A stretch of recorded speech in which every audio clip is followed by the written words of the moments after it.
ದೇಶಾದ್ಯಂತ ATM, UPI ಮೂಲಕ PF ಮೊತ್ತವನ್ನ ವಿಡ್ರಾ ಮಾಡುವ ವ್ಯವಸ್ಥೆ ಜಾರಿಗೆ ಬರಲು ಇನ್ನು 2-3 ತಿಂಗಳು ಬೇಕಾಗುತ್ತೆ. ಆದ್ರೆ ಈಗ ತುರ್ತಾಗಿ ಹಣ ಬೇಕಾಗಿದೆ. ಆದ್ರೆ ಪಿಎಫ್ ಖಾತೆಯಿಂದ ಕ್ಷಿಪ್ರವಾಗಿ ಹೇಗೆ ತೆಗಿಬೇಕು ಅಂತ ಯೋಚಿಸ್ತಾ ಇದ್ದೀರಾ? ಆ ಯೋಚನೆಯೇ ಈಗ ಬೇಡ.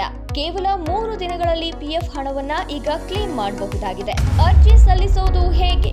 ಹೌದು, ಪಿಎಫ್ ಖಾತೆದಾರರು ಇಪಿಎಫ್ಒ ಪೋರ್ಟಲ್ಗೆ ಭೇಟಿ ನೀಡುವ ಮೂಲಕ ಆನ್ಲೈನ್ನಲ್ಲೇ ಕ್ಲೇಮ್ ಸಲ್ಲಿಸಬಹುದಾಗಿದೆ. ಪಿಎಫ್ ಖಾತೆಯ 60% ಹಣದ ವಿಲೇವಾರಿಯನ್ನ ತ್ವರಿತಗೊಳಿಸಲಾಗ್ತಾ ಇದೆ.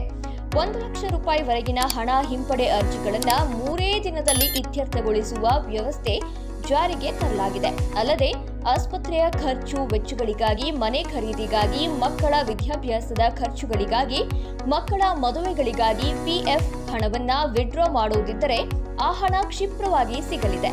ಹಣವನ್ನ ಕ್ಲೇಮ್ ಮಾಡುವಾಗ ನಿಮ್ಮ ಚೆಕ್ ಬುಕ್ ಹಾಗೂ ಬ್ಯಾಂಕ್ ಪಾಸ್ಬುಕ್ಗಳನ್ನ ಪಿಎಫ್ನಲ್ಲಿ ಸಲ್ಲಿಸಿರಬೇಕು. ಇನ್ನು ಕೆವೈಸಿ ಅಪ್ಡೇಟ್ ಮಾಡಿದವರು ಕ್ಲೈಮ್ಗಳಿಗಾಗಿ ಅರ್ಜಿಯನ್ನ ಸಲ್ಲಿಸಬಹುದು. ಅಂತಹ ಅರ್ಜಿಗಳು ಬೇಗನೆ ವಿಲೇವಾರಿಯಾಗುತ್ತೆ. ಕ್ಲೈಮ್ ಸಲ್ಲಿಸುವ ಮೊದಲು ತಾವು ಎಷ್ಟು ಮೊತ್ತಕ್ಕೆ ಕ್ಲೈಮ್ ಸಲ್ಲಿಸಲು ಅರ್ಹರು ಅನ್ನೋದನ್ನ ಖಾತೆದಾರರು ತಿಳಿದುಕೊಳ್ಬೇಕಾಗತ್ತೆ. ಅಷ್ಟೇ ಅಲ್ಲ, ನಿಮ್ಮ ಖಾತೆಯಲ್ಲಿ ಆಗಿರುವ ತಪ್ಪುಗಳನ್ನ ನೀವೇ ಆನ್ಲೈನ್ನಲ್ಲಿ ಸರಿಪಡಿಸಿಕೊಳ್ಳಬಹುದಾಗಿದೆ. ಈ ಹೊಸ ನಿಯಮ ಇದೇ ಏಪ್ರಿಲ್ 1ರಿಂದ ಜಾರಿಗೆ ತರಲಾಗಿದೆ.